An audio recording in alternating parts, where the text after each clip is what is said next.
Vou falar sobre bem-sucedido do início ao fim, porque muitas vezes nós brasileiros temos uma tendência de sermos bons de iniciativa, mas não tão bons de acabativa. Começamos bem, mas às vezes perdemos o fôlego durante o processo. E nós brasileiros ainda um pouco mais, porque o brasileiro ele é muito passional. Às vezes a gente passa por 4 estações num dia só. Ou às vezes acordamos meio melancólico, ficamos meio fleumático, acabamos ficando um pouco... o que mais? Sanguíneo, colérico, hemorrágico, né? Num dia só. Por quê? Às vezes a gente oscila um pouco. E às vezes essa questão do nosso temperamento acabamos também trazendo um pouquinho para a nossa liderança e o nosso ministério. Então vamos pensar sobre isso. Abra sua Bíblia em Atos capítulo 20 e deixa aberta. Talvez tenha uma foto aí no PowerPoint da mensagem de hoje. Pode colocar aí, por favor? A foto da minha família também. Essa é a minha família, a Leila e os meus 4 filhos. Tenho a Ana Carolina, ela faz direito e serve no ministério também. Ana Beatriz faz letras, também serve no ministério. João Pedro e João Vitor. Não tem mais crianças, todos cresceram. Obrigado, Ângela e Evander, por receber a Bia aqui. Ela esteve aqui no congresso esses dias, foi tão bem acolhida por vocês. A Bia ama letras. E o João Pedro e o João Vitor têm 19. O João Vitor já está namorando, o João Pedro não. Podemos conversar depois, meninas. E eles têm 19 anos. Qual a minha maior alegria? Os 4 amam Jesus, os 4 são batizados, os 4 lideram célula, os 4 servem no ministério, os 4 estão totalmente integrados na vida da igreja. E essa é a nossa maior vitória. Não vale a pena nenhuma vitória fora de casa, se dentro de casa a gente já está perdendo. Então, pastoreie a sua família, lidere a sua família, sirva com a sua família, porque é o nosso primeiro e maior ministério, é a nossa casa. Então, não é uma família perfeita, na foto fica perfeito, nas redes sociais tudo é perfeito, mas é uma família que ama Jesus. Então vamos lá, Atos capítulo de número 20, bem-sucedidos do início ao fim, princípios de discipulado apostólico da liderança do apóstolo Paulo. Todo mundo gosta do resultado do ministério do apóstolo Paulo. Ele tem tantos números e tantas qualidades, não é? Paulo foi o maior missionário da igreja, fez 4 grandes viagens missionárias, 3 a partir de Antioquia, que era a sede da efervescência missionária da igreja primitiva, que escreveu uma maior quantidade de livros no Novo Testamento, dos 27 ele escreveu 13, foi o maior teólogo da igreja. Quando lemos a carta aos Romanos, é fantástica. Martin Lloyd Jones pregou durante 14 anos em Londres, só na carta aos Romanos. Paulo se tornou o maior missionário, o maior teólogo, o maior plantador de igrejas, um homem brilhante, fez toda a teologia sistemática do cristianismo, sofreu naufrágio, sofreu açoites, um homem que sabia pelo menos 4 línguas ele sabia latim, ele sabia grego, ele aprendeu árabe porque morou 3 anos na Arábia e provavelmente sabia também hebraico, porque ele era membro do Sinédrio e ele tinha que saber de cor os Pentateuco. Então, no mínimo, um poliglota. Agora, por detrás, tem princípios. Então, que eu e você, no século 21, também possamos viver na dimensão de ter um ministério bem-sucedido como Paulo, para começar a desenvolver e terminar, e aprender com princípios que não mudam, porque a liderança dele foi para um tempo, hoje é outro. Mas diga comigo, princípios excedem ao tempo. Eles são para todo o tempo. Então podemos pegar esses princípios que estão lá em Atos capítulo 20, da igreja primitiva, bem no seu começo, e trazer para Petrópolis hoje, para o estado do Rio, para qualquer igreja de qualquer tamanho. Então vamos fazer a leitura desse texto. E você tem aí um esboço que você pode fazer e ir anotando à medida em que vamos desenvolvendo esta palavra. Diz assim, então, Atos capítulo 20, a partir do verso de número 13. Paulo despede-se dos presbíteros de Éfeso. Eu vou ler na Bíblia NVI, na tradução. Quanto a nós, fomos até o navio e embarcamos para Sós, onde iríamos receber Paulo a bordo. Assim ele tinha determinado, tendo preferido ir a pé. Quando nos encontrou em Assós, nós o recebemos a bordo e prosseguimos até Mitilene. No dia seguinte, prosseguimos, dali navegamos e chegamos defronte de Quio. No outro dia, atravessamos a Samos e um dia depois chegamos a Mileto. Paulo tinha decidido não aportar em Éfeso, para não se demorar na província da Ásia, pois estava com pressa de chegar a Jerusalém, se possível antes do dia de Pentecoste. Verso 17, de Mileto, Paulo mandou chamar os presbíteros que estavam lá em Éfeso. Mandou chamar todos eles. Quando chegaram, ele lhes disse: vocês sabem como vivi todo o tempo em que estive com vocês, desde o primeiro dia em que cheguei à província da Ásia. Servi ao Senhor com toda a humildade e com lágrimas, sendo severamente provado pelas conspirações dos judeus. Vocês sabem que não deixei de pregar-lhes nada que fosse proveitoso, mas antes tudo, publicamente preguei de casa em casa, testifiquei tanto a judeus como a gregos, que eles precisavam converter-se a Deus com arrependimento e fé em nosso Senhor Jesus Cristo. Verso 22, agora, impelido pelo Espírito Santo, estou indo a Jerusalém, sem saber o que me acontecerá ali. Só sei que em todas as cidades o Espírito Santo me avisa que prisões e sofrimentos me esperam. Todavia, não me importo, nem considero a minha vida de valor para mim mesmo, se tão somente puder terminar a corrida, completar o ministério que o Senhor Jesus me confiou, de testemunhar do Evangelho da graça de Deus. Agora sei que nenhum de vocês, entre os quais passei pregando o reino, verá novamente a minha face. Portanto, eu lhes declaro hoje que estou inocente do sangue de todos, pois não deixei de proclamar-lhes com toda a vontade de Deus. Cuidem de vocês mesmos e de todo o rebanho sobre o qual o Espírito Santo os colocou como bispos para pastorearem a igreja de Deus, que ele comprou com o seu próprio sangue. Sei que, depois da minha partida, lobos ferozes penetrarão no meio de vocês e não pouparão o rebanho.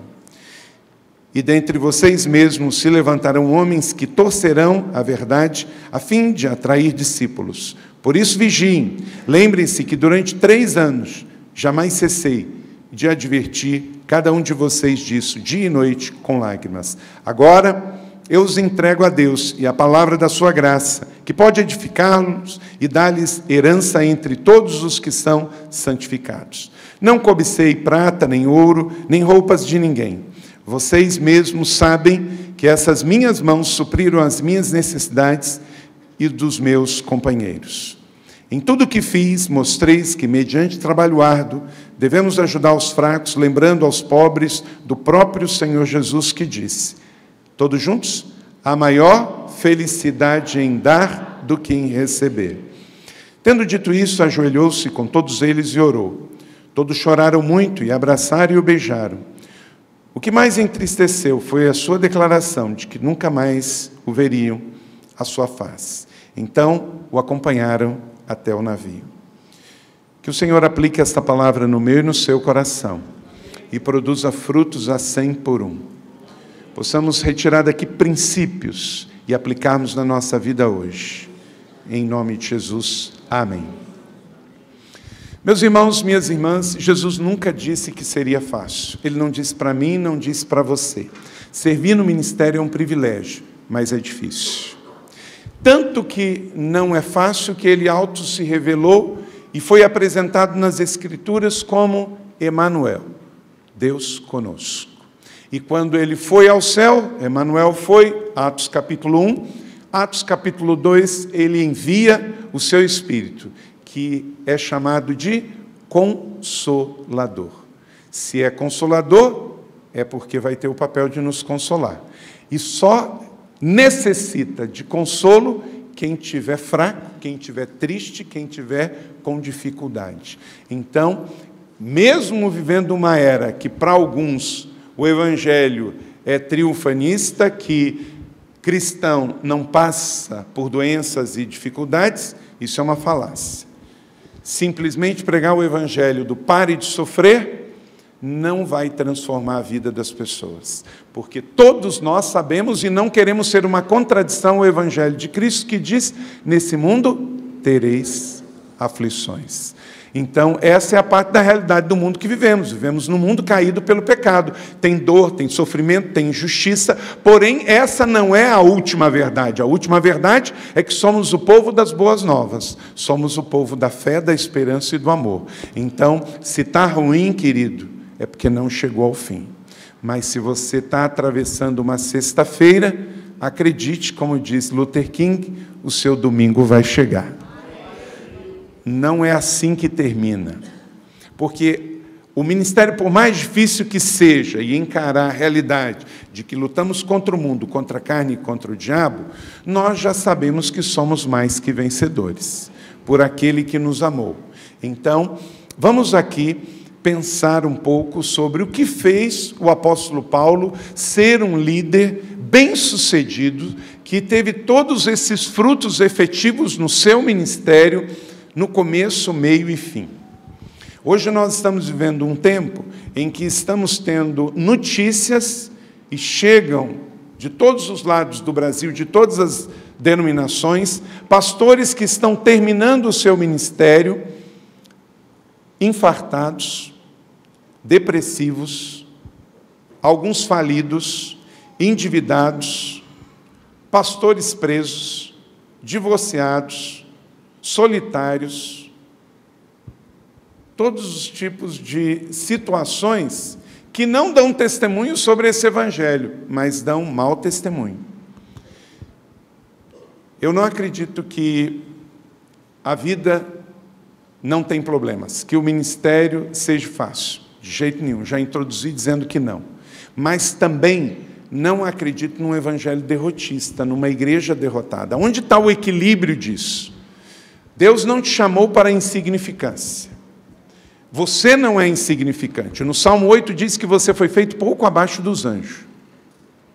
Então, se você é a joia da coroa, se você é a obra-prima da criação, foi feito só pouco abaixo dos anjos, então você é especial, você tem valor para Deus, e o que você está fazendo no ministério, como Paulo disse a Timóteo, é algo excelente, porque quem aspira o episcopado, excelente obra deseja.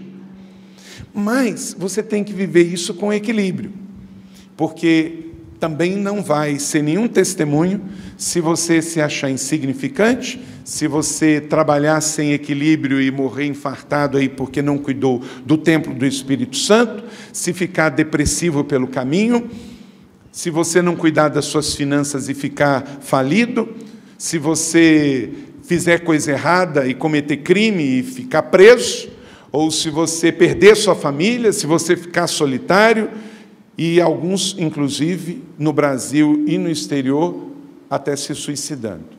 Então, não é isso que Deus quer para nós. Deus não quer isso. Então, como desenvolver? Porque como termina é que conta. Na vida cristã, como termina é que conta. Você pode dizer isso comigo? Na vida cristã, como termina é que conta. Vamos lá, então, pensar aqui nessa palavra de hoje, porque eu espero que você termine bem hoje para começar melhor amanhã. Hoje, no momento ali de interação com os que puderam participar, eu estava falando que uma das maiores igrejas que nós teremos no Brasil são igrejas que têm uma raiz da boa parte da nossa tradição bíblica e da nossa fé, mas que vão se reformar, se ajustar nas suas estratégias, na sua metodologia, para continuar crescendo e alcançando pessoas. E para fazer isso, ela vai precisar manter a base na palavra, mas também ouvir as pessoas e ter uma visão de sempre se reciclar.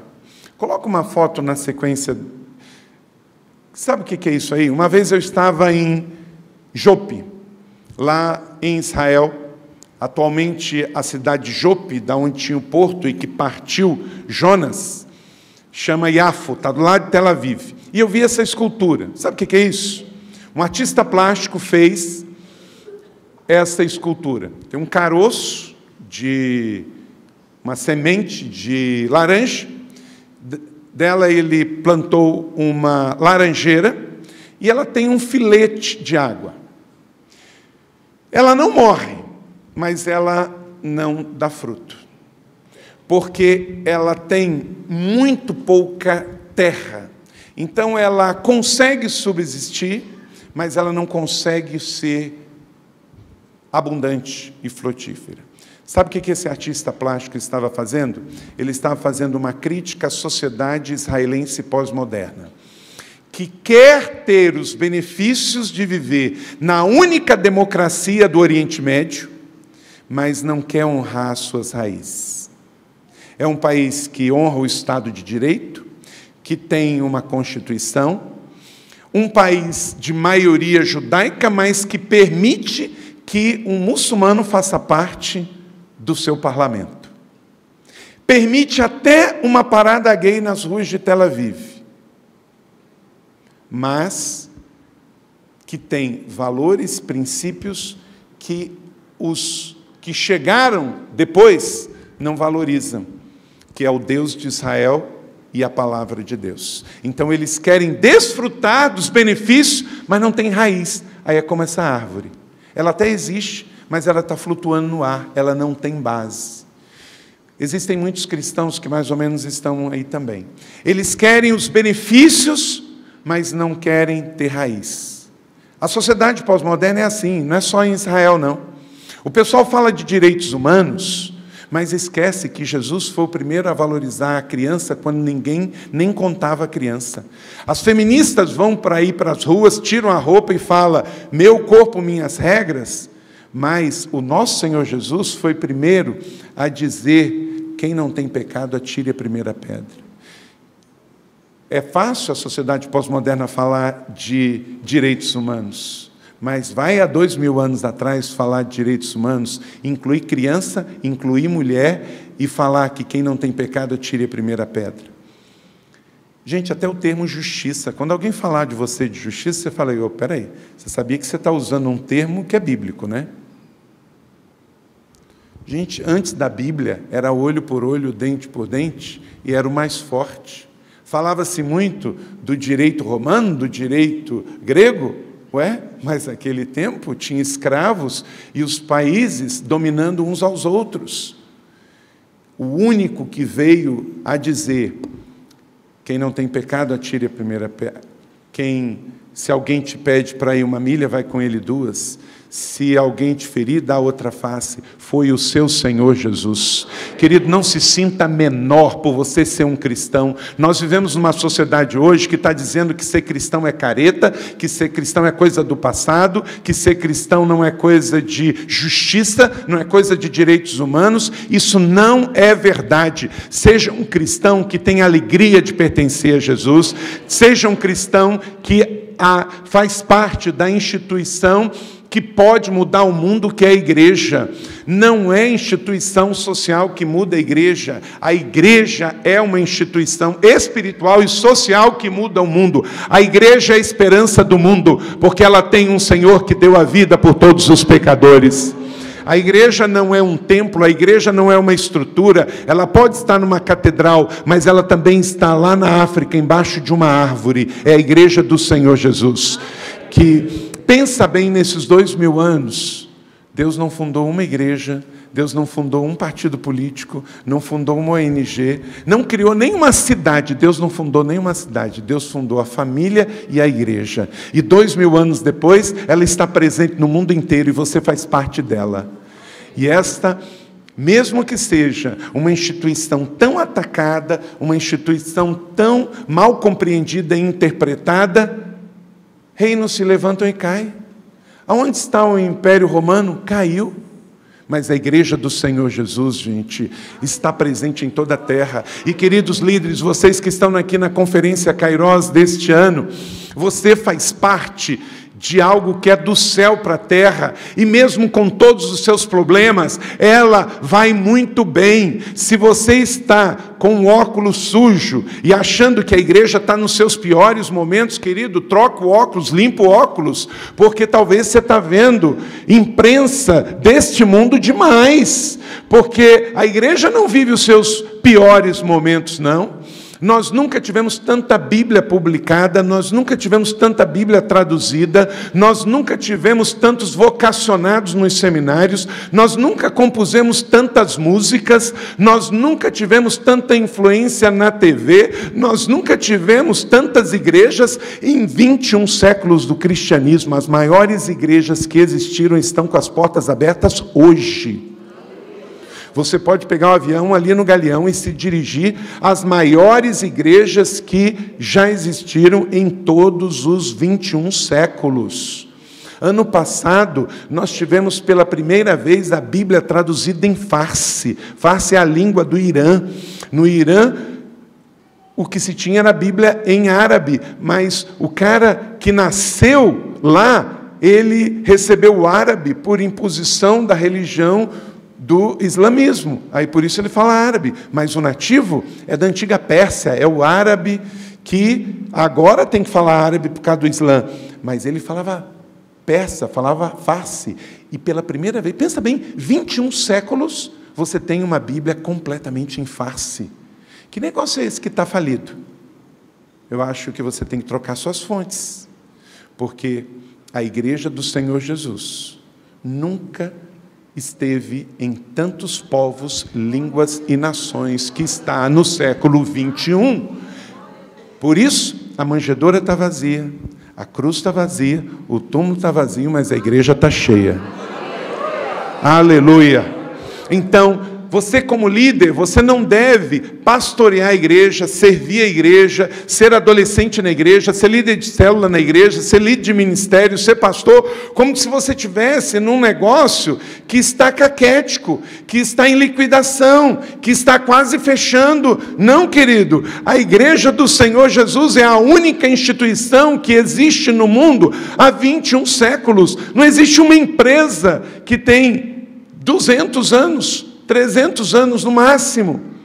Um país, uma cidade se levanta e cai. Cidades, reinos, países, divisões geopolíticas, tudo isso é do homem, é político, vem e vai. E a igreja do Senhor Jesus passou pela era das trevas, passou pela era medieval, passou por grandes dificuldades, vem comunismo, cai comunismo, 70 anos de opressão no leste europeu, mas a igreja prevalece, é a igreja do Senhor Jesus. Você serve em algo triunfante, querido.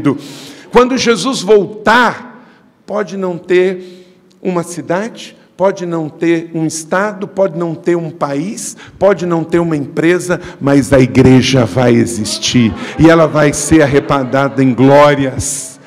É essa igreja que você faz parte, é essa igreja que você vive. Então, como que nós vamos fazer? Anote aí alguns princípios para você viver essa realidade. A primeira, à luz do texto que lemos, escolha previamente uma estratégia. O que você tem que fazer? Escolher uma estratégia. Porque o seu ministério, independente se você é batista, metodista, assembleano, se a sua igreja tem 50 membros, 100 membros, 200 membros, se você é dessa igreja ou de outra igreja, você pode fazer a obra de Deus de várias maneiras, mas nunca de qualquer jeito. Se você vai liderar um ministério de louvor, Se você vai liderar uma célula, se você vai liderar uma igreja, se você vai plantar uma igreja, se você vai fazer transição numa igreja, você tem que liderar, você tem que tomar decisões, você tem que fazer escolhas. E aqui temos então o primeiro princípio. No verso 13, quanto a nós, fomos até o navio e embarcamos para Assos, onde iríamos receber Paulo a bordo. Assim, ele tinha determinado, tendo preferido ir a pé. Olha só, tendo preferido ir a pé. A pergunta é, ir de navio não ia chegar mais rápido? Ia ou não ia? Ia, ele ia chegar mais rápido no navio. Mas por que ele escolheu ir a pé? Eu tenho uma tese. Ele não iria nunca mais ver aqueles discípulos. O fato de ir a pé, eu já fui nesse lugar, eu já fui à Ásia, já visitei a igreja que estava lá em Éfeso, as ruínas estão lá, até a lojinha onde Paulo tinha o seu negócio de fazer tendas, e até o destino que fala que ele foi em Éfeso. E Salmos, que fala no texto, é uma ilha na frente. Então é uma região toda que, se ele fizesse de navio, era muito mais rápido.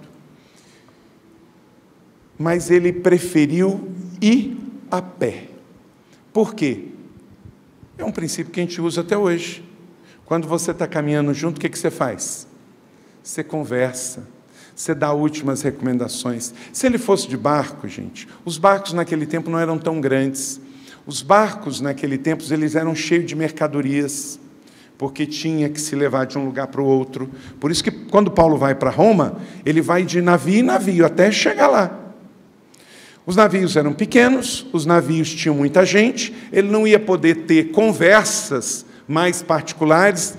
Então, para alguém que tinha que dar muitas conversas, muitos recados, entregar muito discipulado, e não iria voltar mais naquele lugar, ele tomou uma decisão de qual seria o melhor método. E aqui vai um princípio, pastor. Nem sempre o que é melhor fazer é mais confortável e é mais rápido. Ele tomou 2 perdas ao tomar a decisão de ir a pé. Ele levou mais tempo e ele se cansou mais. Mas para aquele momento era a melhor escolha. Então, querido, se você liderar de uma maneira que você olha o todo, você vê as implicações e você calcula os riscos, você vai terminar bem. Paulo não iria voltar mais à província da Ásia. Lá ele viveu 3 anos. Agora ele tinha que passar a liderança, ele tinha que fazer a sucessão. Então ele vai conversando com os seus discípulos chaves. Querido líder, paga o preço de fazer o que tem que ser feito, mesmo que isso não seja o mais fácil, o mais rápido e o mais confortável. Existem muitos pastores e líderes que não estão terminando bem porque estão fazendo a coisa que é mais fácil. Tem muitos casamentos que estão indo para o divórcio porque é mais fácil divorciar do que resolver o problema. Tem muitas igrejas que estão se dividindo, que é muito mais fácil dividir do que sentar e conversar. Então, guarde esse primeiro princípio. Há muitas estratégias, e você, como líder, tem que escolher. A escolha da forma, de como você vai conduzir o processo, vai determinar como que você vai chegar lá. Faça de muitas maneiras, mas nunca faça de qualquer forma. Vamos dizer isso juntos? Faça de muitas maneiras, mas nunca faça de qualquer forma. Porque você não é qualquer um. A sua igreja, o seu ministério não é qualquer um. A sua vida é única. E você está liderando a igreja de Cristo, que é a mais importante instituição da face da terra. Então use temor e tremor. Segundo princípio, para você ser bem-sucedido e encerrar bem os seus ciclos, terminar bem a sua fase para começar outra. Talvez você está justamente terminando uma fase da sua vida e do seu ministério para começar outra. Tome decisões para maximizar o seu tempo. Veja o verso 16, outra decisão que Paulo tomou. Paulo tinha decidido não aportar em Éfeso. Veja bem, para que ler comigo? Para não se demorar na província da Ásia. Gente, ele viveu lá 3 anos. Ele era empresário, ele era comerciante, ao mesmo tempo ele era pastor. Em suma, conhecia todo mundo. Se ele entrasse na cidade, e se você um dia for às ruínas de Éfeso, você vai ver como é que é grande. Até hoje as ruínas são grandes. Era uma das mais importantes cidades romanas da época.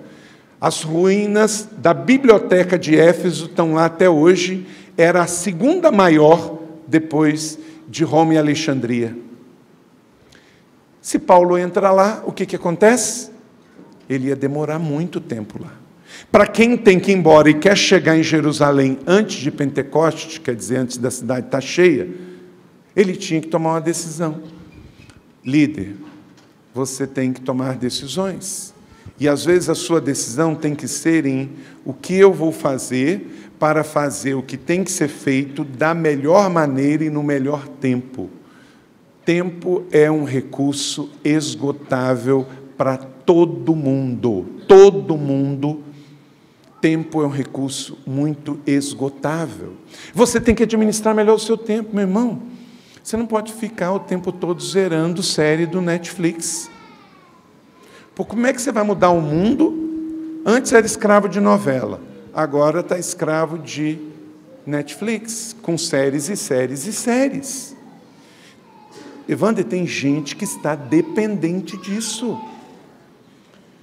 Outro é líderes que só querem acordar tarde. Querido, deixa eu dizer uma coisa, dormir é uma bênção, e você tem que gostar de dormir, mas você não precisa mais de 8 horas, tá bom tamanho.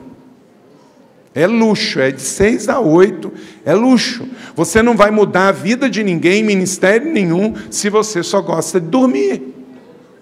É necessário ter prazer em dormir o bom sono que Deus te deu, porque se você não está dormindo, você está doente, porque o sono é uma bênção, e ninguém tem um dia abençoado se não dormir bem, mas você não pode gostar só de dormir. Não é? Ou é daqueles que assim, eu nunca tenho vontade de trabalhar, mas quando tenho, sento embaixo da árvore e espero a vontade passar.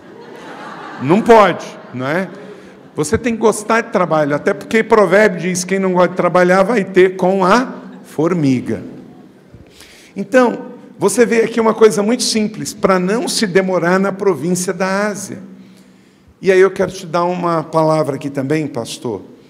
Nós vemos um paradigma antigo. As igrejas, em especial tradicionais, e eu me incluo nesse grupo de igrejas históricas, como batista, metodista, presbiteriano,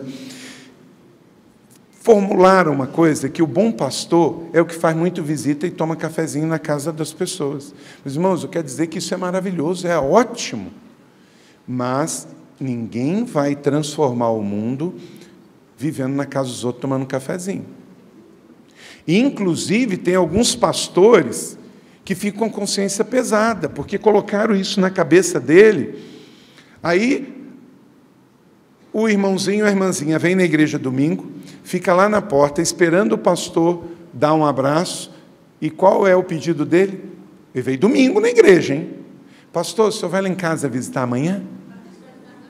Pastor, você vai na terça ou na quarta? Gente, espera aí. Me diga aqui uma coisa. Quem que Jesus mandou a gente visitar? Quem falou pobre aí, não mandou visitar pobre, não. Quem falou viúva, não mandou visitar viúva, não. Ah, encarcerado e o doente. Por quê, gente? Alô? Lembra das louras lá de São Paulo? Óbvio! O doente, o preso não pode vir, então a gente tem que ir. A viúva, a Bíblia não manda visitar, manda cuidar. É muito mais. Inclusive, pastor, se você só vai na casa da viúva comer bolo, tomar sopa, você está sendo um peso na viúva. A viúva, você tem que levar as coisas para ela, você tem que levar a cesta básica, levar uma oferta. Minha irmã, eu vim aqui hoje, não é tomar café não, eu vim aqui hoje trazer um presente para a senhora. É isso que você tem que fazer com a viúva. Senão, pastor, você está pesado para a viúva. Vai toda semana lá, toma café, come sanduíche, toma sopa. Não. Vamos visitar quem não pode vir. Esse nós temos que visitar. Que é o preso e que é o doente. Agora, quem está bem, a gente até pode visitar e deve visitar. Mas por uma questão social. E aí como é que você faz isso? Estabelece pequenos grupos, porque aí todo mundo é cuidado. Vai periodicamente, quando tem uma necessidade específica, um aniversário, etc. Mas, pastor, faça aquilo que você tem que fazer. Como é que você vai definir o seu tempo? Você tem que pensar assim, o que se eu não fizer não vai ser feito? E as visitas, você tem líder de pequeno grupo, você tem diácono, você tem irmãos que toda a igreja pode um ajudar o outro. Conhece aquela história também, né? Tem gente que fica doente e fala assim, poxa, ninguém nunca veio me visitar. Por quê? Porque também quando você estava são, nunca visitou ninguém. Passa por isso aí, né? Então, para não viver isso, vamos cuidar uns dos outros, mas de uma maneira saudável. Esses dias eu estava ministrando e um pastor falou assim, eu não gosto de fazer reunião. Eu não gosto de fazer reunião. Eu falei assim, mas então você está no lugar errado, porque pastor tem que fazer reunião e reuniões bem feitas. Você não pode dizer, você está liderando uma organização e falar assim, detesto reunião. Pastor, liderar hoje, você tem que liderar, você tem que orar, você tem que estudar a palavra, você tem que orientar e tem que fazer reunião também. E qual o problema? Não precisa ser reunião chata. Então, tome decisões para maximizar o seu tempo. Paulo sabia da importância do seu ministério e ele sabia que o tempo estava contra ele precisava tomar decisão para maximizar o tempo. Se ele entrasse em Éfeso, ele não tinha hora para sair, porque a dona Maria vinha, o seu José, e todo mundo ia querer conversar com Paulo, todo mundo ia querer falar com ele, e ele não queria ser grosseiro com ninguém. Então ele tomou a decisão de não entrar. Olha para mim, liderar é tomar decisões. Liderar é tomar decisões. E nem sempre as decisões são as mais sociáveis. Se você perguntasse a Paulo, eu tenho certeza que ele gostaria de entrar em Éfeso e ficar lá uma semana inteira, visitando todas as pessoas, porque ele trabalhou lá, ele amou aquela cidade, ele ganhou pessoas para Jesus, ele ganhou Timóteo, ele ganhou Tito, ele batizou pessoas, ele ganhou pessoas, ele discipulou, ele chega a dizer, meus verdadeiros filhos na fé. Mas agora não era hora de decisões emocionais, e sim decisões espirituais. 3, priorize a prestação de contas. Ninguém aqui vai terminar bem se não prestar contas. Versos 17 e 18, quando eles chegam, então, ele manda chegar a Mileto. Mileto está a cerca de 20 quilômetros de Éfeso, trecho que eles andaram. E olha o que ele diz, vocês sabem. Diga comigo, vocês sabem. Agora, deixa eu dizer uma coisa sobre prestação de conta. Para quem que você tem que prestar conta? Para quem sabe. Você não tem que prestar conta para a cidade. Você não tem que prestar conta para quem não te conhece. Você tem que prestar conta, primeiro, para a sua família. Segundo, você tem que prestar contas para o seu conselho, para a sua liderança. E você tem que prestar conta para os seus discípulos. Para quem anda com você. Paulo não presta contas, ele não bota uma banca lá para quem estivesse passando em Mileto ele prestar conta. Não, mas ele mandou chamar quem?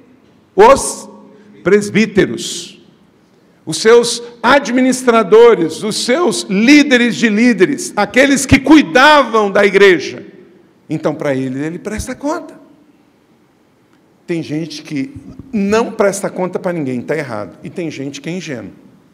Sai prestando conta para quem não deveria prestar. E você passa informação estratégica que se vira contra você. Então, seja sábio. É o equilíbrio. Você não pode ser autônomo demais e você não pode sair aí falando coisas que não diz respeito para qualquer um. E olha, essa questão de prestar contas, para quem está perto, você lembra o episódio de Elias e Eliseu? Quando Elias foi para o céu, ele disse para Eliseu: eu estou indo, meu pai está me levando, e ele recebeu a sua unção que ele pediu, não foi?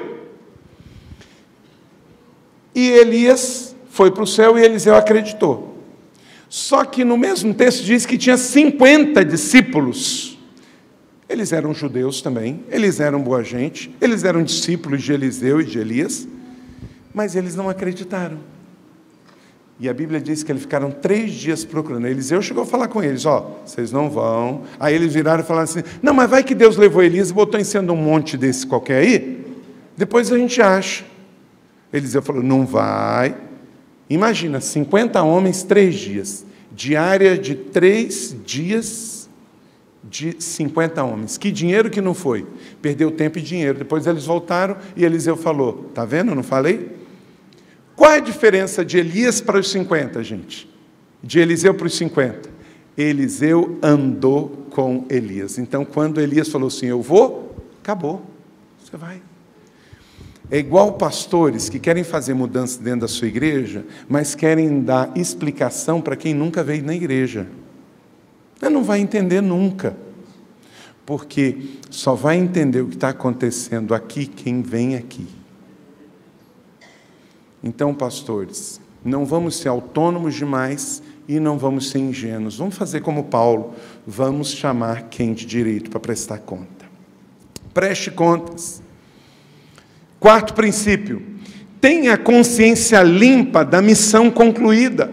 Se você fez o que tinha que fazer, durma o sono dos justos. Verso 19 diz: servi ao Senhor com toda a humildade e com lágrimas, sendo severamente provada contra as conspirações dos judeus. Ele sabia que tinha concluído sua missão. Ninguém engana sua consciência. Faça o que tem que ser feito e Deus vai sustentar você. Confie nisso. Terminar sem concluir é sinal claro de que problemas no passado vão te visitar no futuro. Lembra aquela música, os que tem mais de 45 anos aí? Lembra aquele cantor secular, Fagner, lá do Nordeste? Sentimento ilhado, morto, amordaçado, volta a te incomodar. Não é isso que dizia a canção da MPB? Então, se você não concluir sua missão e deixar ela pela etapa, pela metade, lá na frente, alguma coisa vai te visitar. Então, só termina quando acaba. Conclua a sua missão. Por quê? Você não vai começar algo novo se você não concluir a etapa anterior. Só começa um inverno depois que um outono acaba.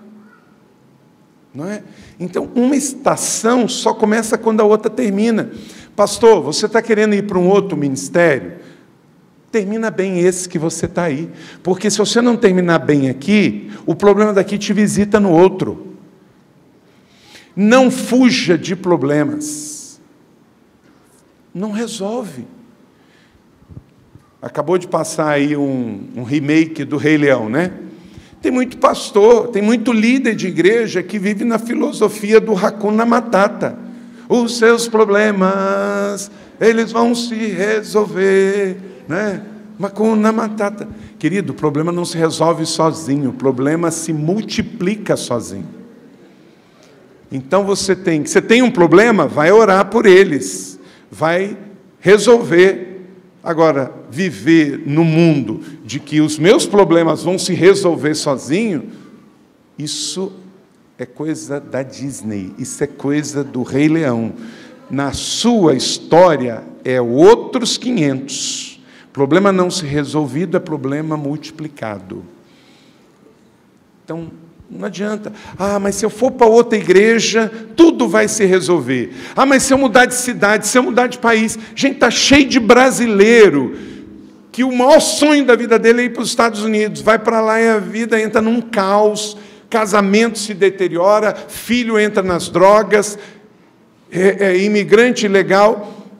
Lá em São José, nem vem.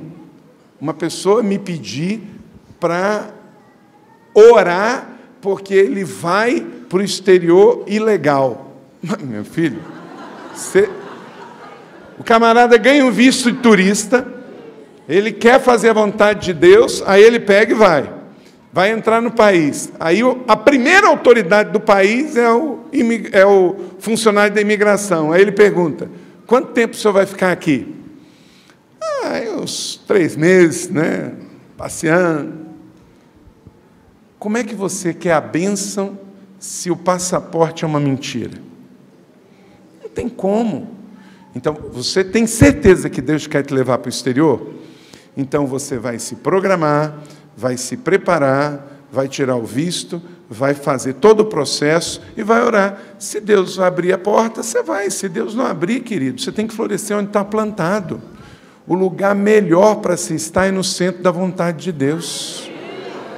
Não adianta de pensar de mentira, de treta, e dizer... Gente, entenda que a grama do outro não é mais verde. Deus te colocou aonde você está. E Deus não comete erros. Quinto, apresente resultados. Paulo tinha resultados.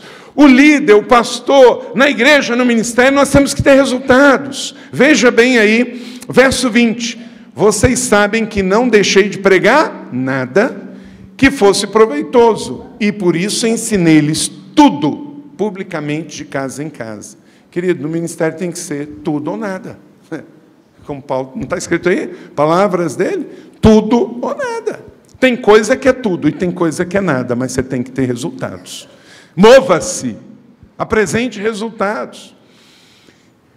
A igreja não é o que ela é, com líderes que vai deixando ficar para ver como é que fica.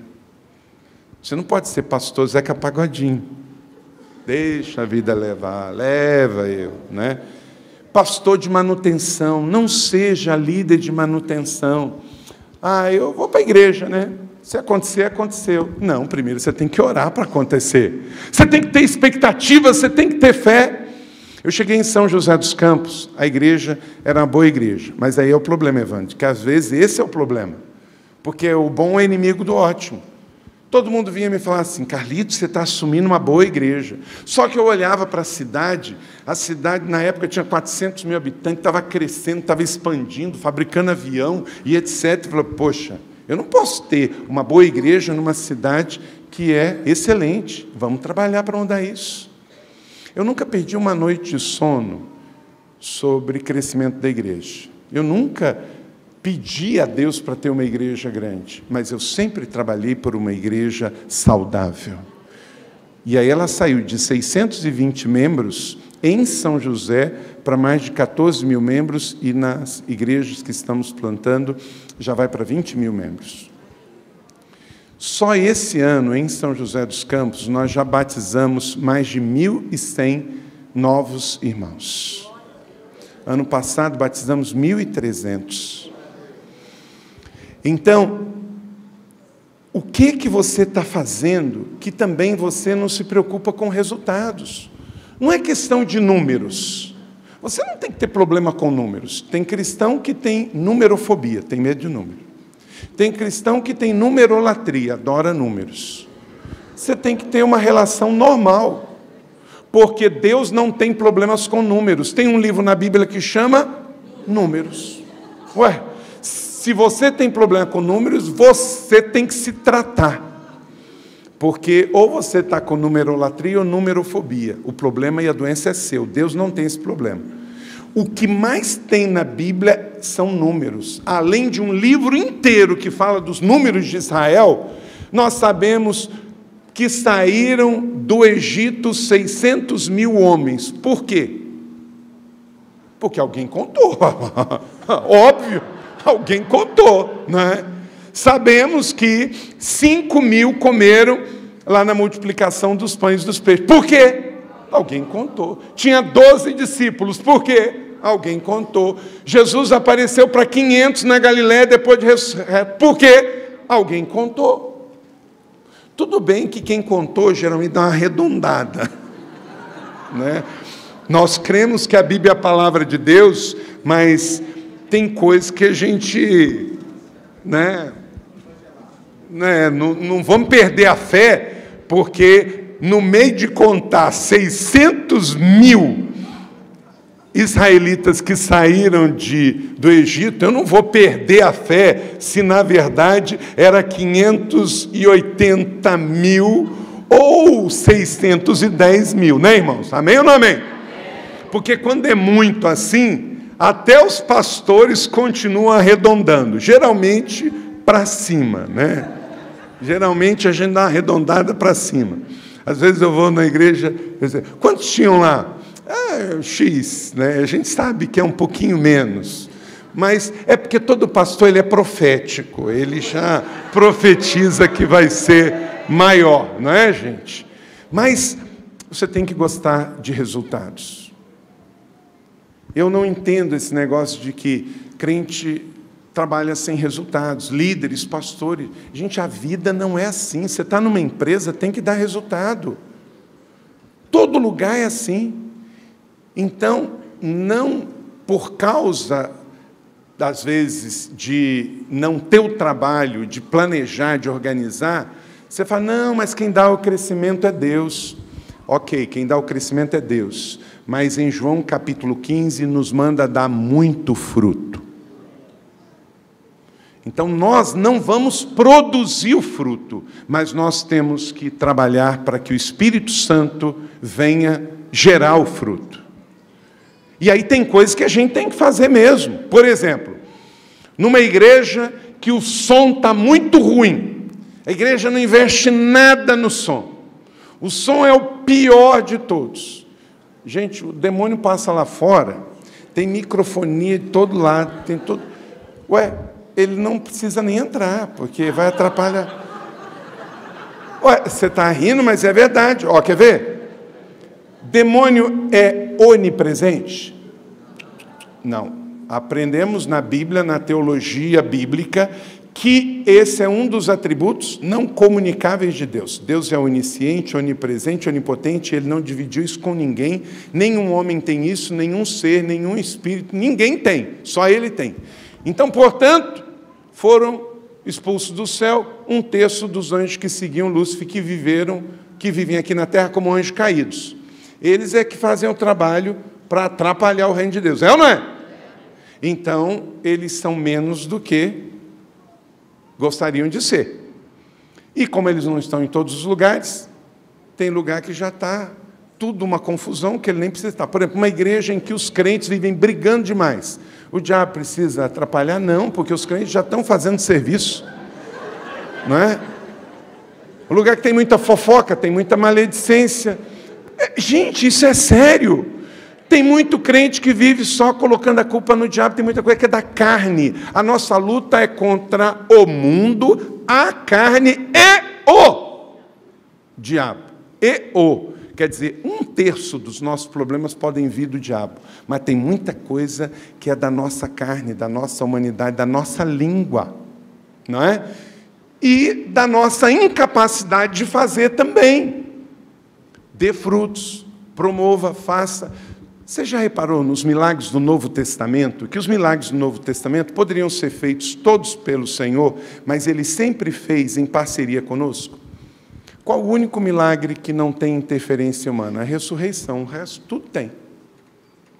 Ou você vai encher de água as talhas, ou você vai tirar a pedra, ou você vai dar os 5 pães e 2 peixes. Por quê? Deus precisa da gente? Não, Ele convida a gente para trabalhar com Ele. Você é resposta do seu milagre. Você faz parte do crescimento da sua igreja. A sua igreja pode crescer por causa de você, mas você também tem que saber que a sua igreja pode não crescer por causa de você. Se você não trabalhar com o Espírito Santo, sua igreja pode travar por causa de você. Um líder de célula ruim, um líder de ministério ruim, um pastor ruim, que não esteja na direção do Espírito Santo fazendo para dar os resultados. 6º, avance com fé para novas etapas. Veja o verso 22. Agora, compelido pelo Espírito Santo, estou indo para Jerusalém. Paulo amor estar com os efésios. Ele fez 4 viagens missionárias, mas Paulo só se apegou a Jesus. Querido, sirva, trabalhe, mas não se apegue a títulos, a cargos. Eu falo o tempo todo para a nossa equipe, não se apegue à função, não se apegue à posição, se apegue a Jesus. Porque uma igreja em movimento, as peças têm que se movimentar, as pessoas têm que se movimentar. Paulo terminou o tempo dele em Éfeso, ele não podia ficar o tempo todo lá. Então agora, compelido, note bem, compelido pelo Espírito Santo, pode dizer muita coisa, pode dizer que ele nem queria ir, mas ele tinha que ir, porque o Espírito Santo de Deus estava dizendo, vá. Pastor, estar no centro da vontade de Deus é a coisa mais importante. Então, ir ou ficar, vá pelo Espírito. Líder, talvez esteja a hora de você concluir o seu ciclo no Ministério de Crianças e começar um novo ciclo no Ministério de Juventude. Vá compelido pelo Espírito Santo. Não se apegue, eu cuido há 23 anos da tesouraria da igreja. Talvez seja por isso que as receitas estão tão pequenas.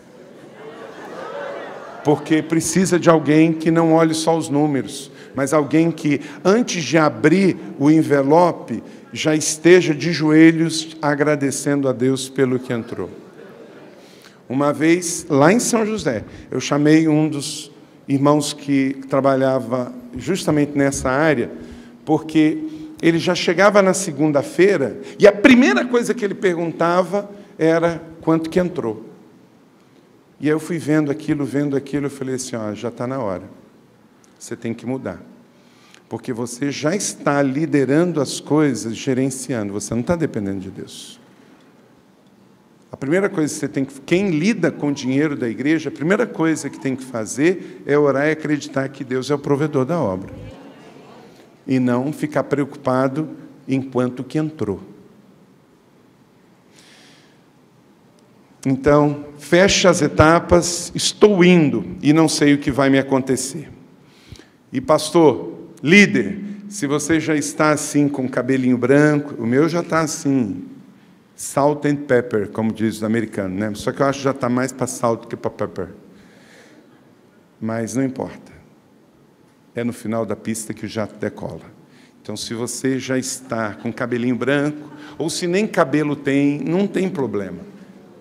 Trabalhe apaixonadamente servindo ao Senhor e termine as etapas, termine bem feito o que você está fazendo hoje. E já ore, Senhor, tudo que o Senhor tem para mim eu quero.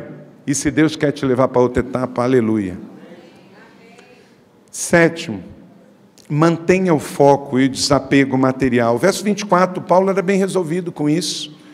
Não me importo, nem considero a minha vida de valor algum para mim mesmo, se tão somente terminar a corrida e completar o ministério. Você pode dizer isso comigo?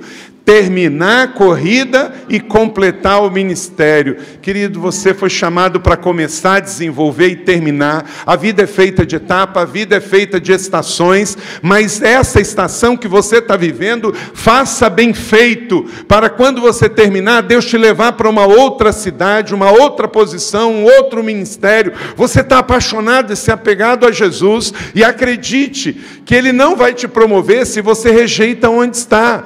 Não despreze os pequenos começos, honre o que você tem nas suas mãos, porque milagres estão feitos a partir de 5 pães e 2 peixes. Eu fui pastor aqui em Nova Iguaçu, eu amava ser pastor aqui no Posto 13, em Nova Iguaçu, fui pastor ali 2 anos e meio, e Deus me levou lá para o Rio Grande do Sul, fiquei lá quase 4 anos, fui muito feliz. Hoje tive a graça, está aqui a irmã Élida, o seu pai é pastor, e foi o pastor que me batizou, o pastor Walter Santos, aqui em São João de Meriti. Ele está com 88 anos de idade.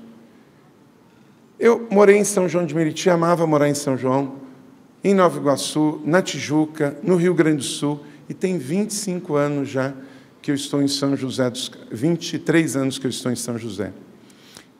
Você não vai ser feliz porque mudou de lugar. A felicidade não tem a ver com isso.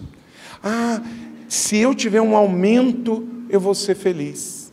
Está provado, querido, que aumento de salário dura 3 meses, independente de quanto que você ganha. Porque todo mundo faz a vida em cima do que ganha.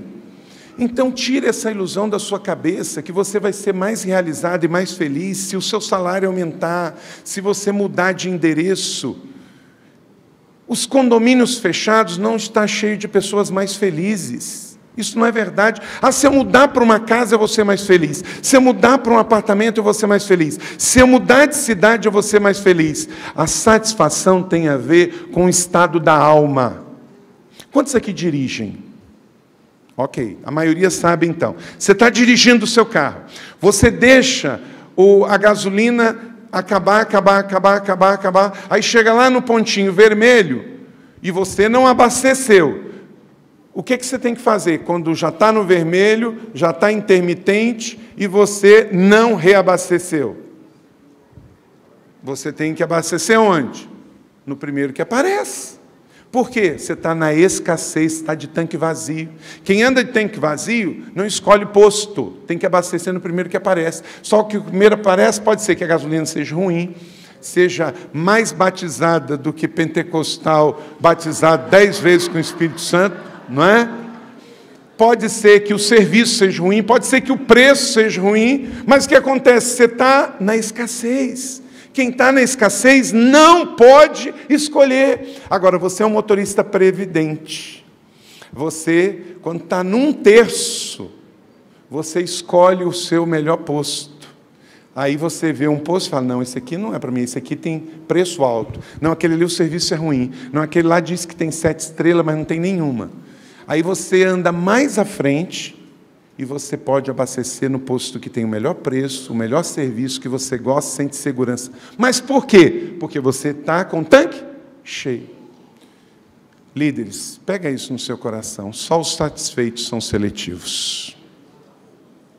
Só os satisfeitos são seletivos. É igual casar. Quem está solteiro aqui? Na galeria aqui embaixo, levanta a mão. Quem está solteiro? Solteiro, levanta a mão. Aí tem uns que ficam assim, né? Levanta a mão. Todos vocês que levantaram as mãos, deixa eu dizer uma coisa, sabe quando você pode casar? Quando você não precisa casar. Por quê? Uma pessoa que está desesperada para casar é igual o carro que está no vermelho. Qualquer gasolina serve. Eu estou desesperado para casar, aí nem ora, né? Nem ora. Agora, você está satisfeito com Deus, você está satisfeito com a sua vida interior, com a sua sexualidade, aí você pode casar. Por quê? Porque você não precisa casar, você vai casar porque você encontrou a pessoa de Deus para a sua vida.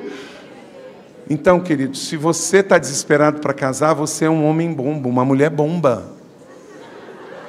Não é? Eu vou casar porque eu preciso fazer sexo. Meu Deus!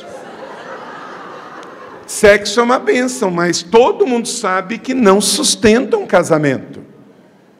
Então, seja seletivo e ande de tanque cheio.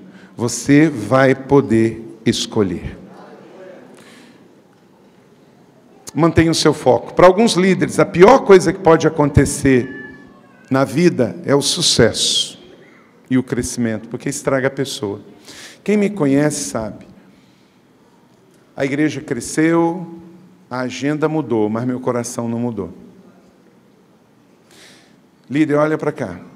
Não importa quão influente você seja e onde você possa ir. A sua agenda pode mudar, mas o seu coração não pode mudar.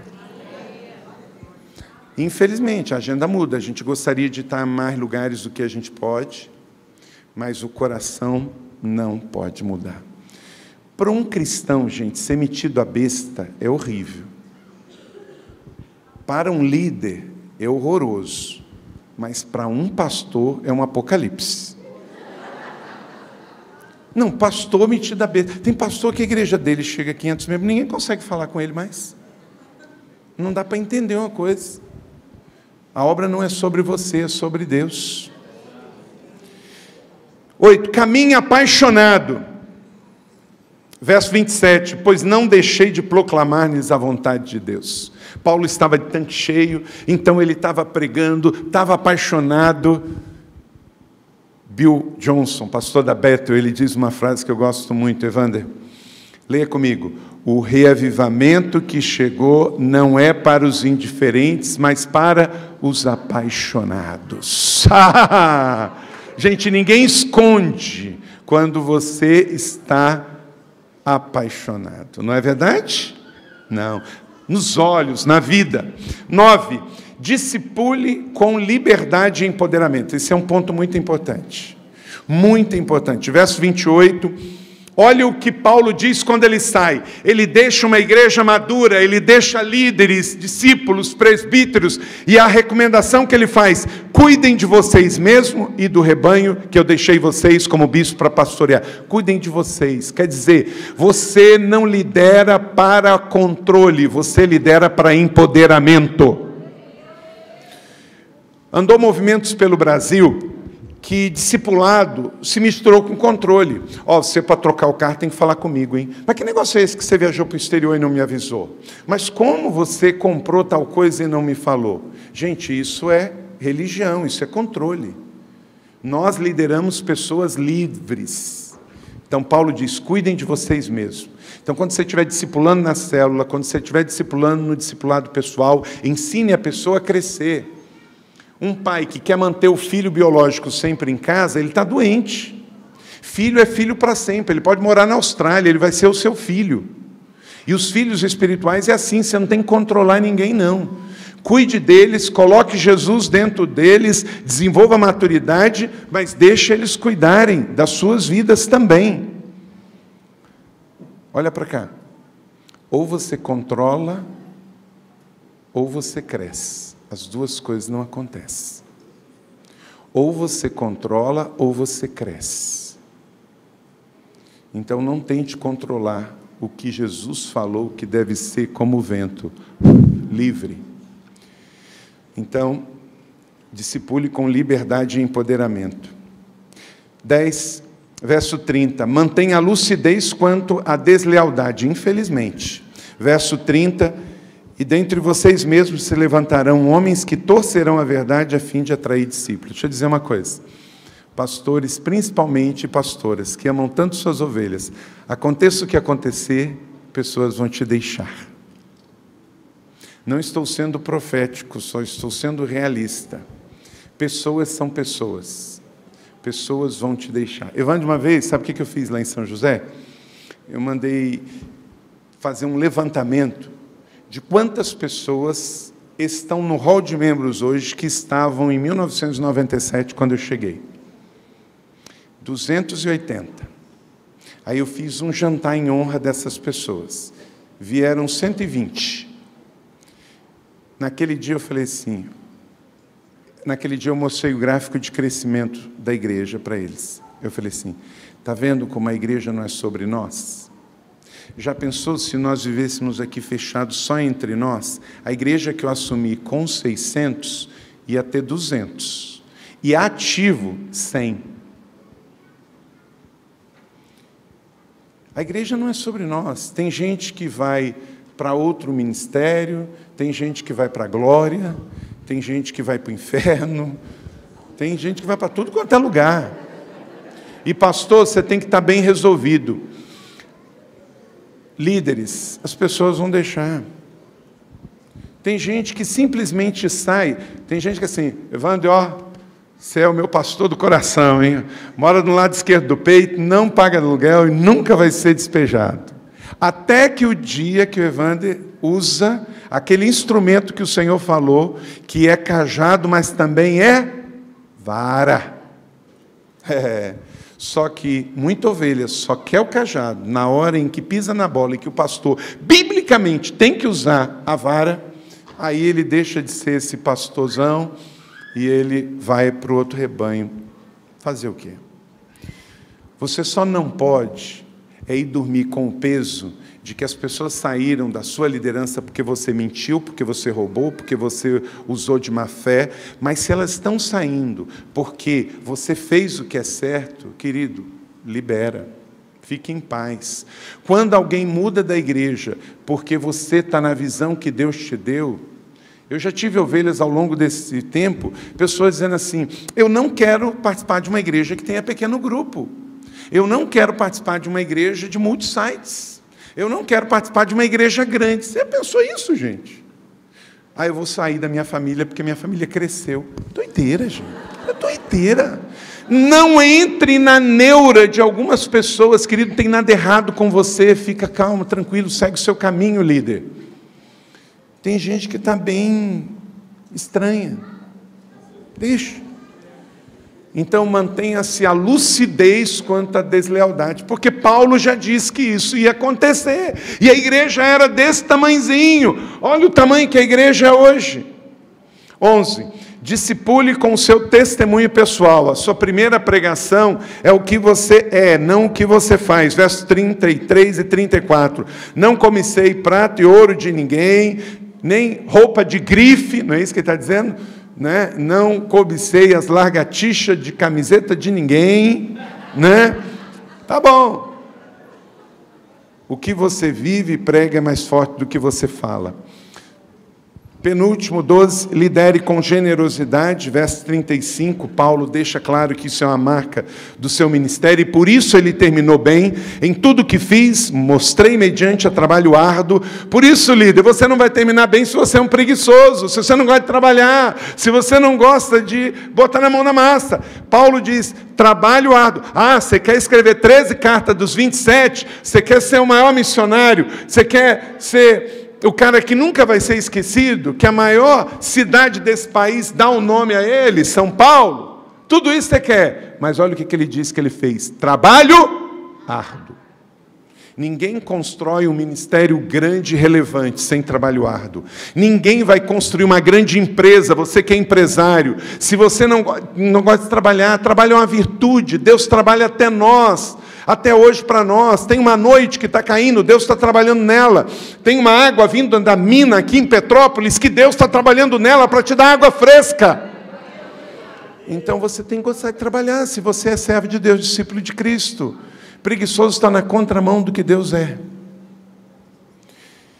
E 13 e último, termine oferecendo um legado, versos 36 e 38. Tendo dito isto, ajoelhou-se com todos eles e orou. E olha, todos choraram muito, abraçaram e beijaram. Ele falou, gente, sobre várias coisas nesse capítulo. Lemos e estudamos aqui hoje. Mas qual foi a coisa que mais entristeceu os presbíteros em Mileto, gente? A declaração de que nunca mais vamos nos ver. Querido, olha para cá e aqui eu quero terminar. A banda pode subir. Sabe qual a coisa mais importante no ministério? Relacionamentos. Não adianta você terminar com uma boa estrutura, mas sem ninguém perto de você. Paulo falou de teologia, Paulo falou de estrutura, Paulo falou de um monte de coisas. Mas no final de tudo, a única coisa que ficou, e por isso eles choraram, eles nunca mais iam se ver. Então, isso é o mais importante. Se você quer terminar bem, você tem que terminar amando as pessoas, discipulando as pessoas e cuidando delas. João 15, 8. Meu Pai é glorificado pelo fato de vocês darem muito fruto, e assim serão meus discípulos. Discípulos são reconhecidos porque são frutíferos. Porque o que é um cristão? É um seguidor de Jesus. E Jesus deu tanto fruto que morreu por eles.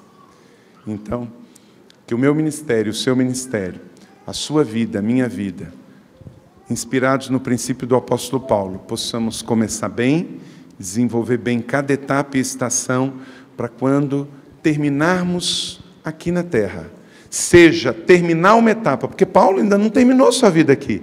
Daqui ele foi para Jerusalém, daqui ele foi para Samaria, daqui ele foi para Cesaria, e ele foi para Roma, aonde ele terminou o seu ministério, ganhando pessoas para Jesus, escrevendo cartas, e terminou o seu ministério dando muitos frutos.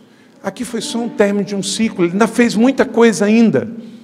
Então, se você está terminando uma estação, termine bem, porque Deus tem algo ainda muito maior para você. Glória a Deus. Você recebe essa boa palavra da fé, que ela seja sobre a sua vida, na boa medida, sacudida, calcada e transbordante, e dê muito fruto para a glória de Deus. Fique em pé, se você recebe essa palavra.